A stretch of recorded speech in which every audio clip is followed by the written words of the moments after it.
Nüüd on meiega liitunud Mati Sepp, keda ilmselt väga paljud meie lugejad teavad. Mati siis on metsamees, kes on oma südameasjaks võtnud metsade ja üldse looduse kaitsmise, kes väga julgelt võtab sõna siis sotsiaalmeedias ka ja just nimelt käib siis metsas kontrollimas seda, kas ikka on kõiki reegleid järgitud ja on siis ka tegelikult pidevas suhtluses Keskkonnaametiga, kui näeb midagi sellist, mis ei tohiks seal olla ja sa kahjuks oled seda näinud rohkem, kui peaks või tahaks. tere, Mati! tere, ma vabandan, ma olen autos, aga me vist saame hakkama, et, ja, et jah, ma olen vist 9. aasta läheb. Ma olen näinud rohkem kui ilmselt enamus Eestimaa inimesi, et kuidas Eestimaa eri paikades tegutsetakse. Ma tean, kuidas Keskkonnaamet tegutseb, kuidas inspektsioon tegutseb.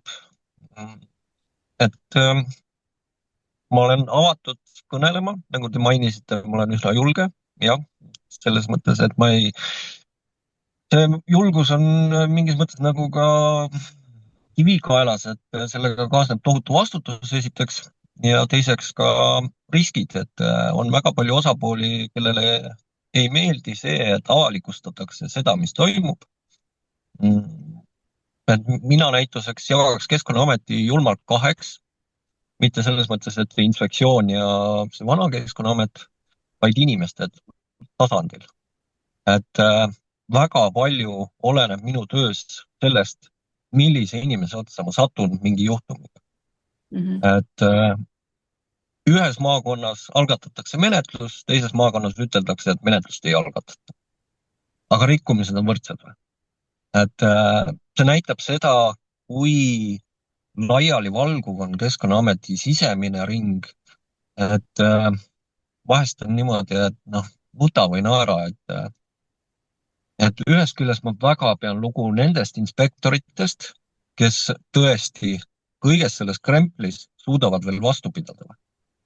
Et ma võin ütelda, et osad inspektorid on tunnistanud, et neil ei lubatagi põhimõtteliselt nagu väga massiivset järelevalvet teha ja nad on väga tänulikult selle eest, et mina sinna panustan, minul ei ole piire, mul ei ole ülemusi. Majanduslikud piirid on loomulikult jah, aga muidu piire ei ole, et selles mõttes, et ja seda tööd tehes ma näen, kui tähtis Keskkonnaameti sees on poliitiline keskkond, mis ulatub Toompeani välja. Kui seal on praegune valitsus on loodusvaenulik, siis on kohe automaatselt ka Keskkonnaametis loodusvaenulik poliitika. Et see on nagu nii üks ühele läbi põimunud see süsteem ja Kliimaministeerium samamoodi, et väga raske on neil Keskkonnaameti töötajatel, kes loodusest hoolivad. On ikka väga julmalt raske. Kõikidel riigi töötajatel, kes on valmis reaalselt nagu midagi ära tegema või? Neil on ikka mõnikord lausa, kuidas ütelda, kaastöötajate kius, et kuna sa oled see nõnda nimetatud roheline, on ju või? Et ma olen näinud igasugu asju ja kuulnud igasugu asju ja et selles mõttes, kui on näituseks küsimusi, siis ma olen väga avatud neile vastama. Ma kohe küsiks esimese asjana sinu kogemuse põhjal, kas praegune valitsus on loodusvaenulik või mitte? Ta on ääretult loodusvaenulik. Ma olen varasemaid valitsusi mõndasid pidanud loodusvaenulikuks, aga see, mis praegu on, ületab kõike, mida mina oma elus näinud olen. Mis mind väga murelikuks teeb, on see, et nad ei lahmi, vaid neil on strateegia, kuidas loodust hävitada. Nad tegutsevad süsteemselt ja Kliimaministeerium valmistab ette põhimõtteliselt lausa seadusvastaseid seadusi ja ma kardan, et president Alar Karis ei oma sellist julgust või võimu, et need seadused kuulutada põhiseadusvastaseks, kuigi nad ilmselgelt seda on ka juristide hinnangul. Et see mäng käib väga suurtele summadele ja loodusressursid on ikka väga-väga majanduslikult väga suure väärtusega ja siin on väga palju mõjukaid osapooli, kelle huvides on see, kas või teie see kaevandus on ju või siis mets kui loodusväärtus. et meil on praegune elurikkuse asekantsler näituseks saab oma käsud otseselt sellest riigikantseleist, kuigi peaks saama kliimaministeeriumi ministrilt Sutilt aga tema on pigem tahaplaanile lükatud ja nad valmistavad ette meeletult agressiivset loodusvaenulikku seadusandlust. Et mis paljudele võib-olla ei meeldi, on see, et Euroopa Liit kaitseb Eesti loodust. Kui me ei oleks Euroopa Liidus, siis meil ei oleks isegi seda, mis meil praegu on. Et meie valitsused ei ole kunagi üles näidanud erilist suurt huvi looduskeskkonda hoida. Ainuke põhjus, miks meil veel midagi alles on, tuleneb Euroopa Liidust. Need direktiivid enamus inimestele ei meeldi ja ma olen täiesti nõus, et osad direktiivid on täielik katastroofe, aga tänu Euroopa Liidule, selles mõttes mina olen tänulik, et tänu sellele on meil midagi alles. Ja see on ka vundament. Näituseks ma olen täheldanud Keskkonnaameti töös, et kas või linnurahuga seoses või. Hetkesüsteem on selline, mina leian Harvesteri linnupoegade lähedalt. Keskkonnaamet tuleb kohale, paneb masina seisma ja masin läheb järgmisesse metsa edasi.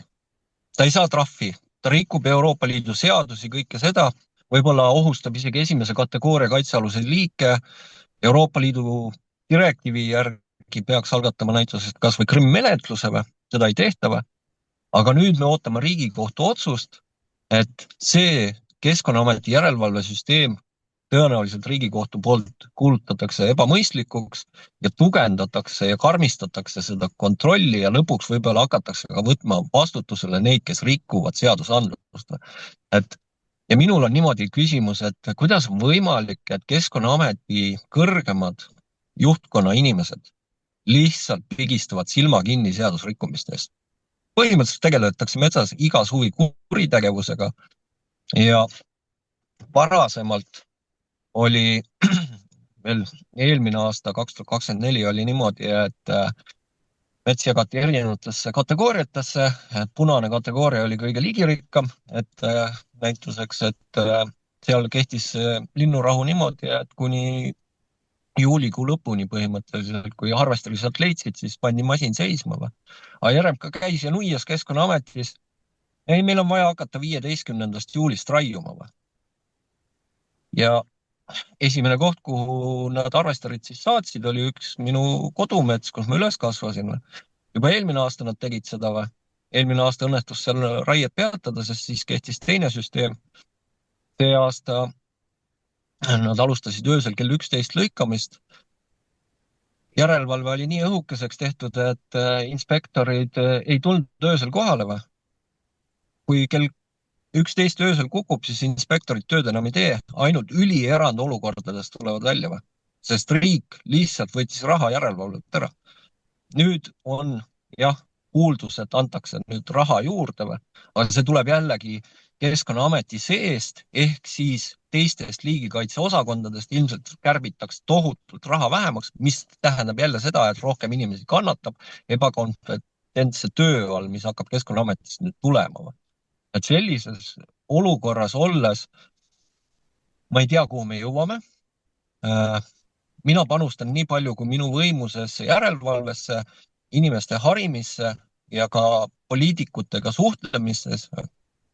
Ja mis on nagu kurb selles mõttes, et mida haritum ja kõrgem inimene seal Toompeal on, seda vähem ta kuulab sind. Tal on juba oma muster välja kujunenud, oma toiduahel välja kujunenud, mille eest ta seisab. Et selles mõttes nagu väga kurb vaadata neid poliitilisi erakondasid, kui vähe nad saavad aru, millega me praegu tegeleme.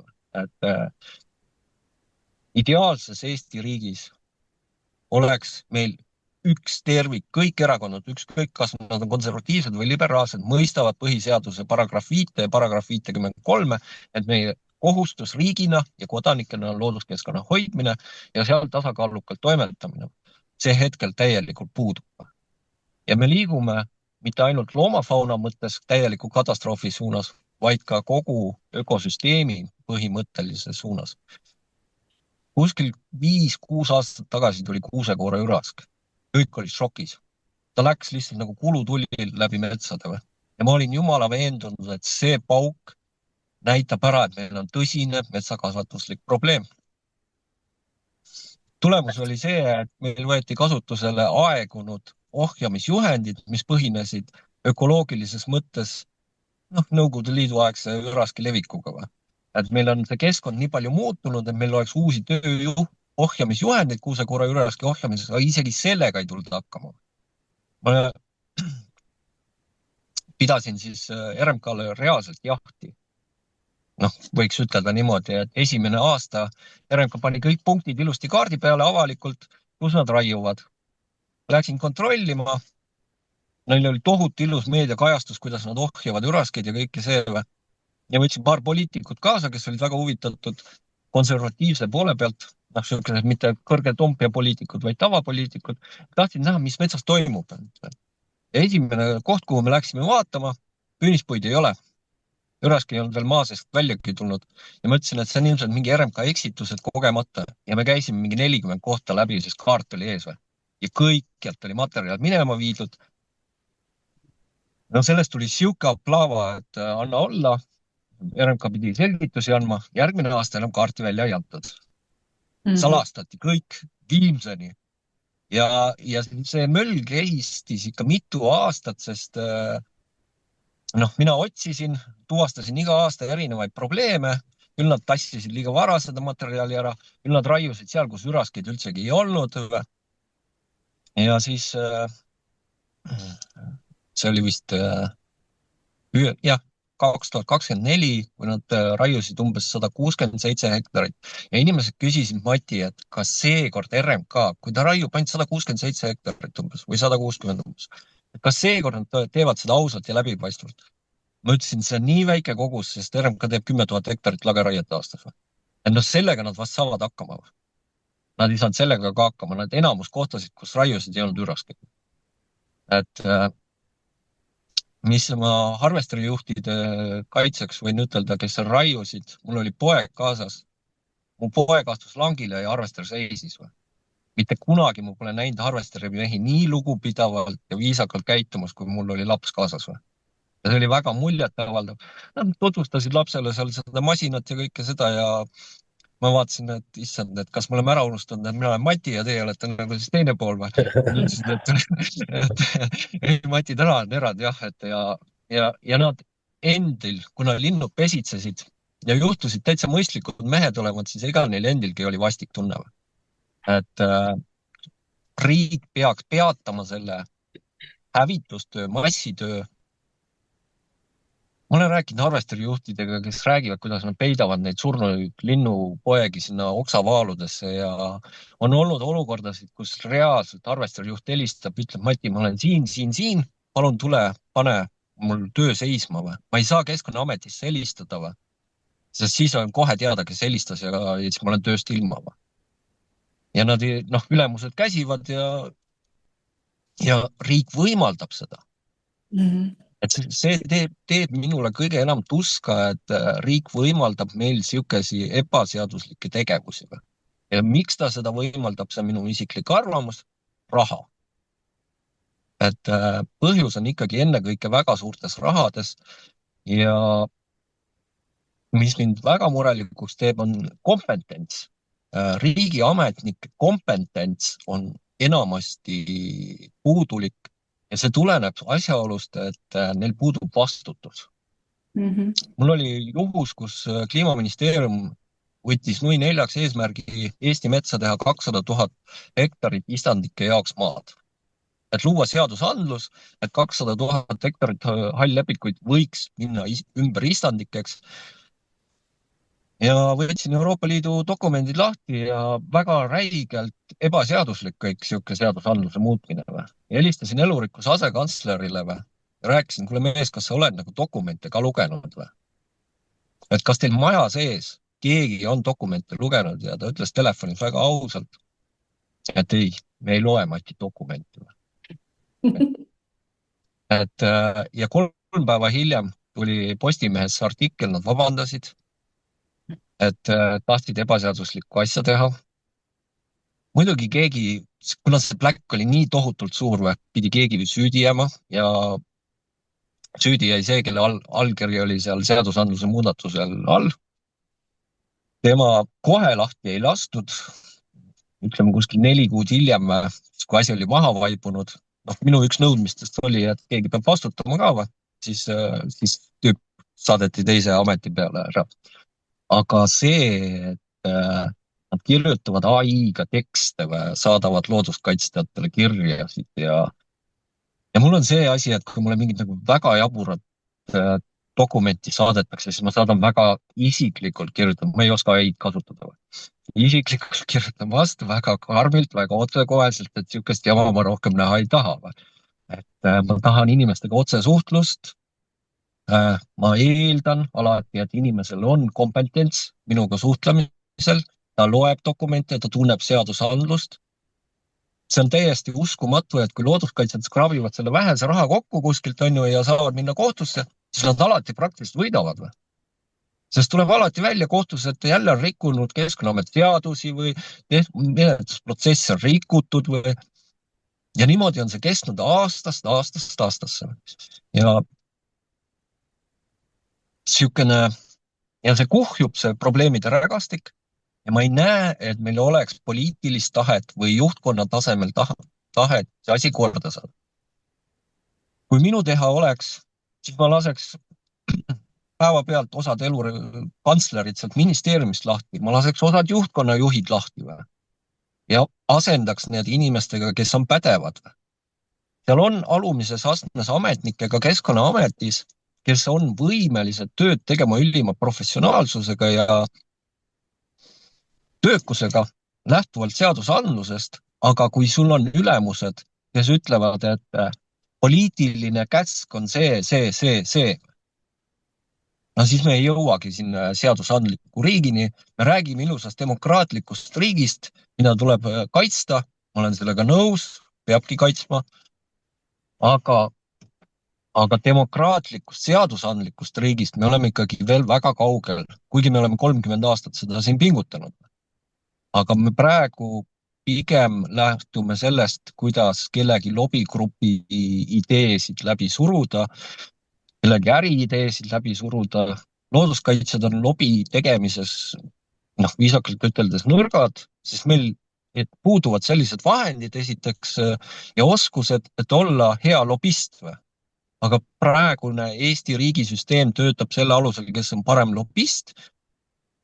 Kunagi uurisime need firmad, kes pakuvad neid teenuseid, et kui palju see maksab ja kõike see. Ja siis tuli välja, et pea kõik Eesti firmad, kes seda lobitööd teevad, on juba metsatööstuse all tööl. Ja huvide konflikti tõttu ei ole võimalik neil esindada Eesti looduskaitset. Oota, aga ma küsiks, mulle tundub, et sa jagad seda teemat paremini kui keegi teine siin Eestis. Mis on sinu kõhutunne, mis on vaja selleks teha, et see probleem ära lahendada? Ma sain sust aru, et Euroopa Liit kaitseb meie metsa rohkem kui siin kohalik seltskond. Kas me peaksime pöörduma Euroopa Liitu või mis sa arvad, mis oleks reaalne? Sa mõtled nagu Rail Balticu peatamise osas? Üldse kogu see asi, mis sa kirjeldad. Selles minu jaoks nii mõndagi sellest on uus, kuigi sisemuselt ma kahtlustasin, et täpselt nii ongi, nagu sa kirjeldad. Selles suhtes, et ma olen üllatunud, et keegi oskab seda nii hästi kirjeldada, nagu sa seda teed. Mis on sinu kõhutunne, mis on roadmap, et see asi reaalselt korda teha? Esimene asi, Eesti rahvas peab nõudma poliitikutelt vastutust. Meil on vaja ministreid, kes ei räägiks, et sead poegivad 3 korda aastas või. Meil on vaja ministrit, kes teab, et siga poegib 1 kord aastas. Et selles mõttes, et meil on vaja poliitilise kompetentsi muutust. See on üks asi, mida on väga raske saavutada, sest kuna ma tean Eestis väga palju inimesi, siis ma tean väga palju inimesi, kes tahavad Riigikokku saada ka ja kes sinna tegelikult ei peaks minema. Ma tean ka. Mina ei taha sinna. Aga Euroopa Komisjonilt on võimalik abi saada, see on üliaeglane, see on aastatepikkune vaevarikas. Põhjus, miks meil Natura 2000 aladel lõpetati raietööd, massiivne hävitustöö, kuigi see siiamaani kestab edasi, aga mitte nii kohutavalt kui veel mõned aastad tagasi, tuligi Euroopalt. Et Euroopa Liit ähvardas Eesti riiki 140 miljonilise trahviga, kui te hävitate Euroopa üleseid looduskaitsealasid edasi. Pluss veel Poola sai veel 100 000 eurot päevast trahvi sellest, et ta tegi sama asja. Et see oli juba siuke asi, mis lõi hirmu nahka nii Keskkonnaametil, Kliimaministeeriumil, ka valitsusel. Et selles mõttes, et ja nüüd nad otsivad skeemi, kuidas sealt läbi murda. Teine asi veel on see, et maaomanike suhtes, just väikemaaomanike suhtes on meie valitsus olnud üsna ebaõiglane minu meelest. Et jah, nad on selles mõttes, et müts maha väike maaomanike ees, et nemad on hoidnud ja nüüd nad nagu saavad karistada. Et selles mõttes, et sa ei ole nagu ära raiunud nagu suurfirmad oma metsad. Et selles mõttes, ütleme niimoodi, et väike maaomanike osas tuleks luua õiglasem süsteem, aga siin juba käib meeletu lobitöö läbi väike maaomanike, et suurfirmad saaksid võimalikult suure kasumi teguri, sest suurfirmad ostavad looduskaitsealuseid maid kokku, üliodavalt petavad need osadel juhtudel ka inimestelt välja ja siis müüa need ülisuure kasumiga edasi, kas või riigile. Et meil käib siin siukene komejant, et see on lihtsalt masendav. Väike maaomanikud püha viha täis minu peale, minu suguste looduskaitsjate peale, sest riigi kommunikatsioon ja metsatööstuse kommunikatsioon on nii võimas olnud, et meie oleme nagu süüdi, et nemad raiuda ei saaks. Et me oleme looduskaitsjad, näed, nemad ei luba teil raiuda. Tegelikult mina olen küll väga mures väike maaomanike pärast ja mõistan nende viha ka looduskaitsjate suunas, sest meie eesmärk on küll looduskaitse, aga me ei oska võib-olla piisavalt hästi kommunikeerida seda, et tegelikult me mõistame teie muret ka, väike maaomanike muret. Et ma küll ei reklaami seda avalikult, aga ma nõustan väike maaomanikke, kes minu poole pöörduvad. Ja üks Tallinna naisterahvas, väga palju metsa, läks nende helistajate õnge. Sõbranna ütles, et kuule, mingi Mati Sepp on kuskil, et helista talle küsi, et kas see 20 000, mis nad su metsa eest pakuvad, et on õiglane. Läksime metsa, mulle tundus see 20 000 jube väike summa ja kuna ma olen ise metsamees olnud ja jälgin ka neid hindasid ja asju ja hindasin selle seal koha peal 200 000 väärtuseks.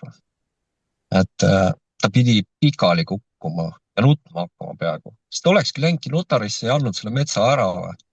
Ja ta oli hinge põhjani solvunud, et kuidas siukesed kurjategijad saavad nii vabalt tegutseda, mis on minu jaoks ka hämming, et kui vabalt lastakse inimesi petta.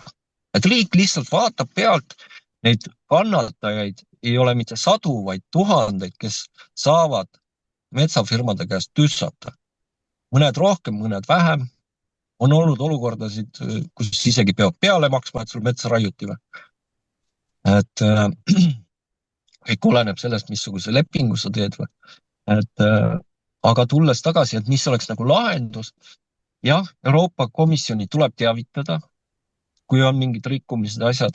Et selles mõttes, aga sealt vastuse saamine on üliaeglane ja aeganõudev. See vajaks süsteemset lähenemist. Aga me peame mitte lootma seda valget laeva, nagu kui me olime 700 aastat orjuse ikkes, et eestlane ootas seda valget laeva, vaid kõige olulisem on ikkagi siin ise oma riigis ka tegutseda selle nimel, et asjad läheksid paremale. Mitte keegi meie eest ei hakka seda ära tegema. Mina näituseks sellepärast tulingi metsatööstusest ära, sest mul sai hing nii täis. Mulle, kui ma koolis õppisin, sisestati, et mina olen see inimene, kes hakkab metsas nagu metsa kasvatama järeltulevatele põlvedele. Aga kui sa seal 13 aastat ära redutasid, siis said aru, et mets mädaneb minu töö tõttu, ma kahjustan, ma hävitan, liigid hävinevad. Ja siis ma sain aru, et ma ei ole metsamees, vaid ma olen hävitaja. Ja siis ma läksingi looduskaitsele appi. Metsatööstuse jaoks olin ma Eesti suurim reetur. sest mul on põhimõtteliselt siiamaani sellisel kujul ainuke metsamees, kes üle on läinud, on ka teisi, kes nagu lähevad väiksemas mahus nagu tegutsevad. Aga niimoodi nagu mina Keskkonnaameti jaoks otsin neid rikkumisi, ma kedagi teist Eestis ei tea. Et selles mõttes on rahulikum, et tapmisähvardusi ei saa enam nii palju või. Et mäletan, kuidas looduskaitsjad, kes olid enne mind tegutsenud, ütlesid, et issand, sa Mati oled nagu issanda jõulukingitus.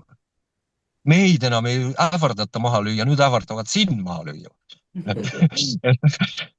Nemad olid väga õnnelikud, et ma kuskilt ilmusin mees metsast, et tulla Eestit aitama, nii palju kui minu võimuses. Aga ma näen, et meil saab aeg otsa varsti, et ja, et suur tänu, Mati, et sa jagasid oma teadmisi ja su ettepanekuid, et see, nagu ma ütlesin, palju sellest oli minu jaoks nagu uus, kuigi kõhutunne ütles, et nii on. Ma natuke protsessin seda ja ma arvan, ma võtan sinuga mingi hetk ühendust, et mind väga huvitab mul neid asju nagu lahendada ja luua ja umbes niimoodi, et ma igasugust hävitamise vastane. Et veel kord suur tänu, et sa tulid ja soovime sulle edu, aitäh! aitäh! Ja Edu!